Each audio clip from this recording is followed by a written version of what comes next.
Hey everyone, I'm Army Gaming, welcome back to my channel and welcome to Monster Legends. Welcome to an exclusive first look at the brand new Fire Cosmic Mythic monster, Heiss. And I guess it's not really that exclusive because a lot of players have already been getting this monster from the multiplayer mode. He is the exclusive multiplayer monster for what I can imagine is Cosmic Tournament 1. I can imagine that for every single tournament, there's going to be a new Cosmic Cells, a new Cosmic monster that you can obtain. So the way you can get this monster free to play would be via the, what is it?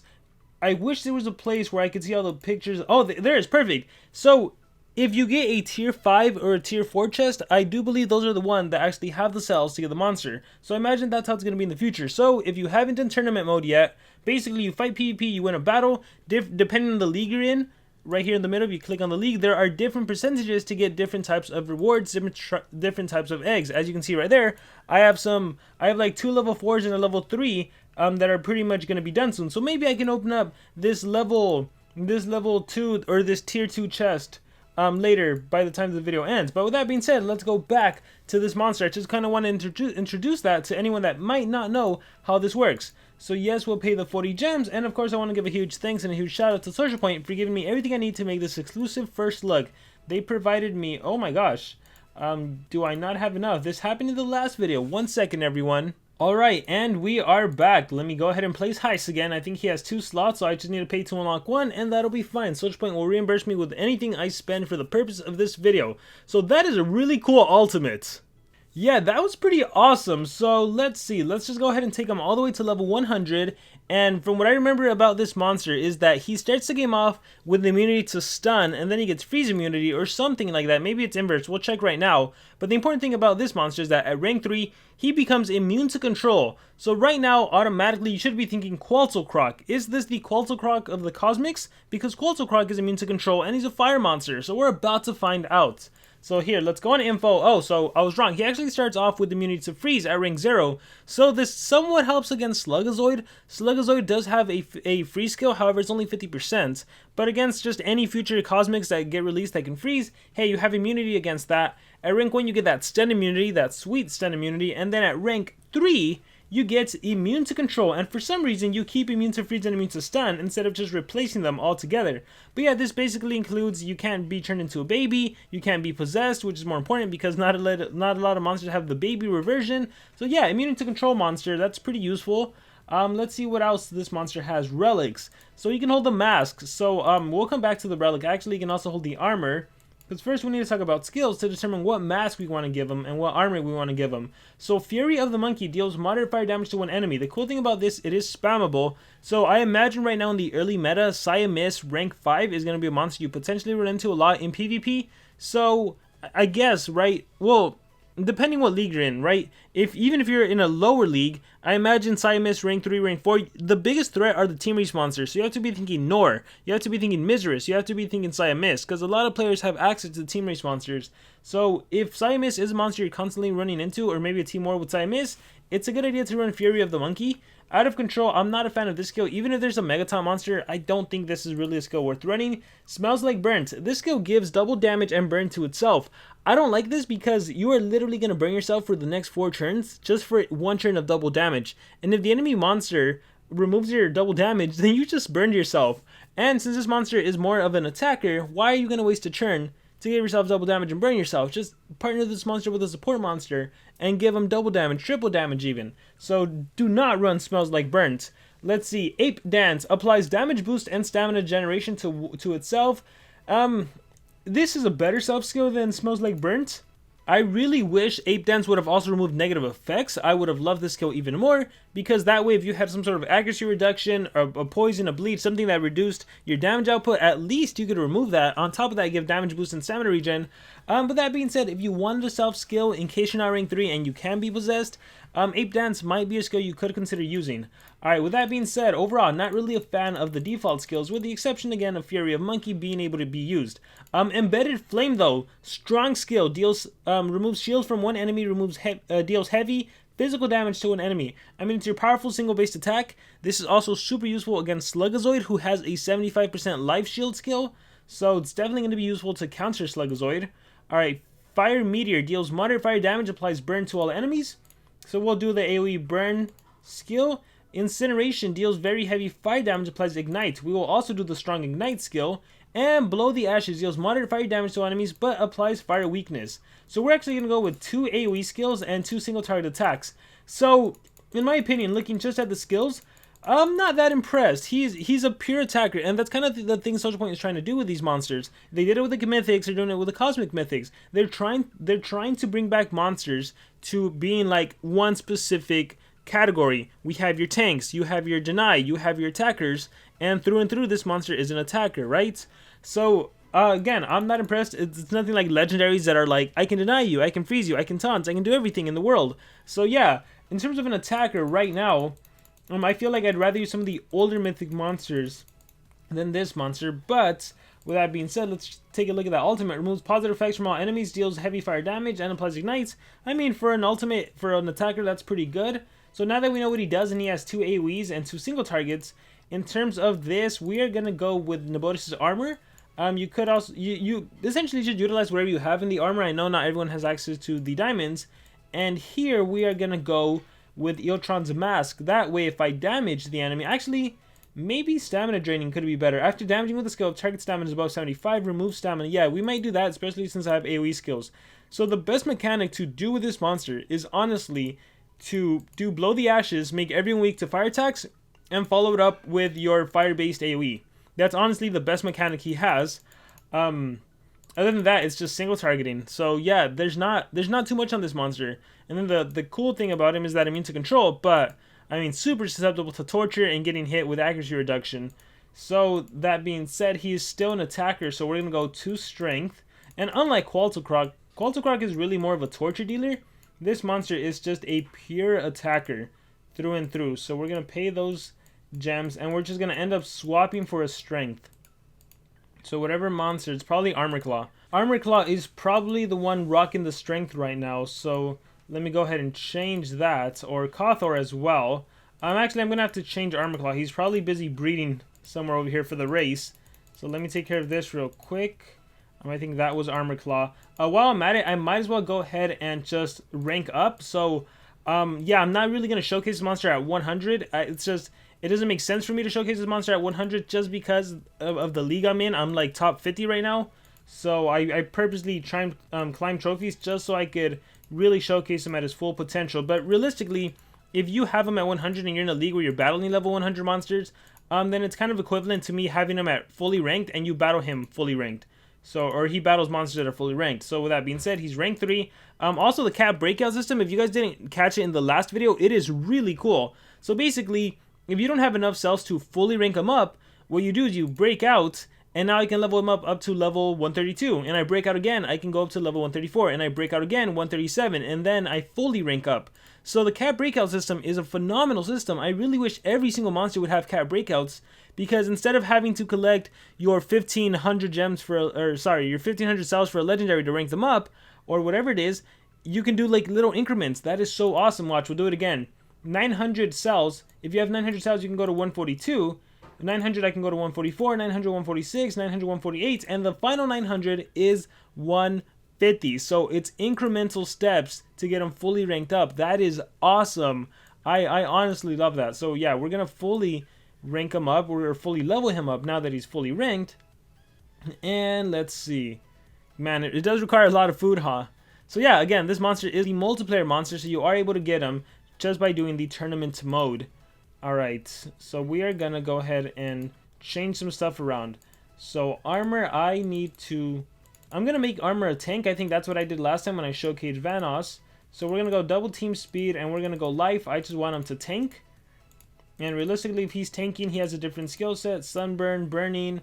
I don't need the damage boost. The max, this one is better. Alright, so armor claw for tanking is good. We're gonna put Heist there and we're gonna give him the 2 strength. Alright, so now he is a pure attacker. We're going to see his damage output. I really hope I can partner him up with a Churn Transfer monster. I don't know how well that'll play out. Let me see what else I can do. Armor or Eotron's Mask. We'll do Eotron's Mask. And we will do Morg's Armor. Actually, I really hope that... Alright, instead of Wormlad, I think maybe I should do Talonay's Mask. instead of Wormlad, I'm gonna go with Ragnarök, just because I want to be able to churn transfer and just kind of showcase his potential when he single targets. So I am allowed to do PvP, however, I am not allowed to win the battles because that would be totally unfair. And yeah, as of right now, I am ranked 71. So you get to see some true battles here going all out. And yes, let's do this. Alright, Heist, let's see what you got. Thanos the Titan. Alright, and look, we're taking on a Vanoss. This is really cool. Vanoss, a Brutalizer, and a Lonrad. Alright, we're going to click fights. Lonrad gets the first turn in. He's probably going to do some protection. There it is. Alright, we can test out my damage output. So, Blow the Ashes, 120,000, and I can't tell on Brutalizer. I kill his shield plus a little extra damage. This is only a 40 damage AoE, which, by the way, is very powerful. Because Fire Meter is only 35, so slightly weaker, but this is the setup skill. This skill right here, the 50 damage skill, is 157 against Vanoss, and deals an additional 72 plus the shield, so 180. And then my strongest attack, look at that beautiful damage output, which also removes the shield from the enemy. Now, they don't have a shield, they have an armor relic, so that wouldn't count. So what I'm going to go ahead and do is just do the Fire Weakness skill, and then hopefully it doesn't get removed, but most likely it will get removed. The other bad thing is, like, see how it missed on Vanoss. It's a negative effect at the end of the day, so it's possible it can miss. Now my relics are kicking in to drain stamina, so there's that. We'll go ahead and recharge, or not recharge. Sorry, we'll go ahead and 2 times speed. How do you get evasion? He did the evasion skill. I'm gonna go ahead and skill mirror, and then we'll see how this plays out. So Amber Overdose, Reflection. Although I'm weak now, I could have also done Sunburn, but yeah. Alright, let's see what he does. Vegas Feeling, yeah, Cleansing, so that's gone. I can single target and kill. Yeah, so that's probably the best thing. Just Brutalizer, attack him. The damage gets reflected to Armor Claw, that's fine. Alright, I'm gonna do Churn Transfer, and what do you have? Dodge Area, and you have Evasion. I'm actually not gonna do Archangel's Blessing because that actually wouldn't do anything for me. But let's give Armor Claw a turn, actually. And Churn Transfer back to me. And then I'll Death Door on Lonrad. And then I'll attack Lonrad again. He's not going to die though, but yeah, we'll just give him the Burning. Alright, Falling Like Flies. Look at that. Ragnarok still alive. What is he rocking? So that is a 148 Vanoss, I think? Let me check. That is a 148 Vanoss with 2 level 10. Yeah, and that was super weak against a legendary. So, yeah, I think this whole fear of, like, the end of Cosmics, or Cosmics being the end of Mythics, I think that's definitely not a thing. Are they an end to legendaries? To be fair, when Cosmics were introduced, 99.9% of legendaries became unusable. The only usable ones, honestly, were the dodge areas.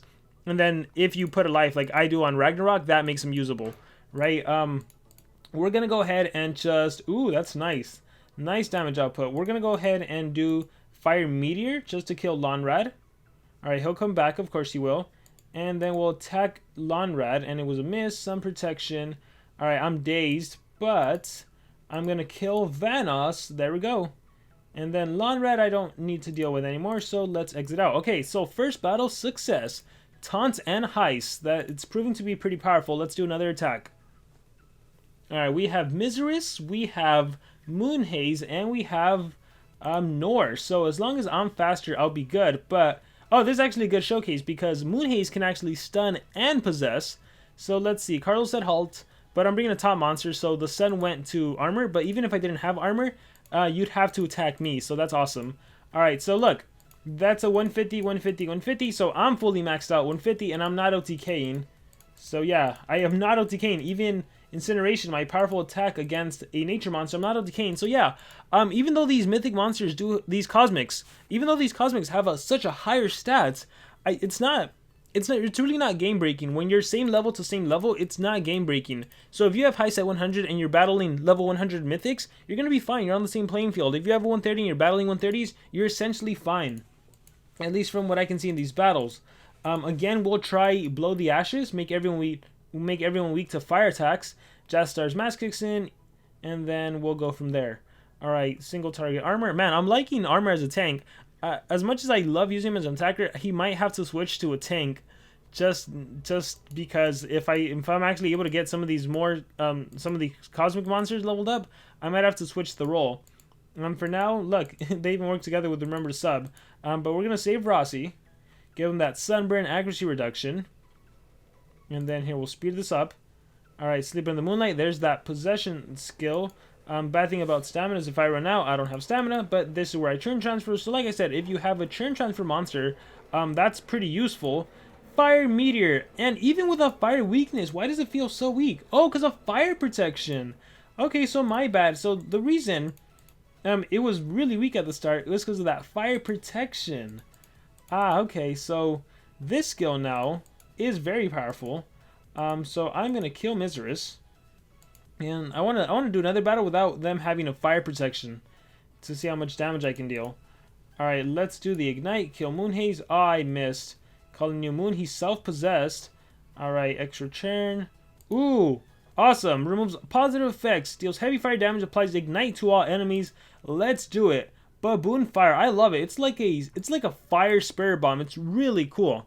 Alright, we'll exit out of that battle, and let's see if we can fight another base to truly showcase the fire weakness, which, again, it can be cleansed and everything, so it's not foolproof.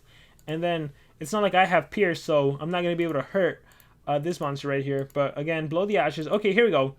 So, without a fire protection, Blow the Ashes is dealing a whopping 218,000 damage against a 150. Okay, so if they didn't have Mutant Runes, Mutant Life, I would have been able to kill. Ragnarök, he's dying too, but again, he's 130 and he doesn't have life. I feel like if he runs life, he wouldn't die. Let's test it again.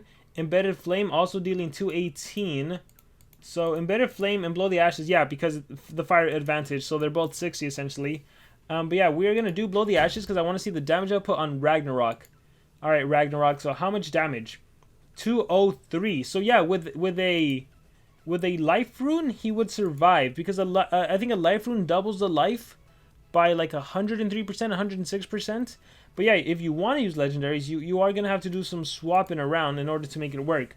All right, so let's try a different team. Let's not use Ragnarök. Let's use, who should I use?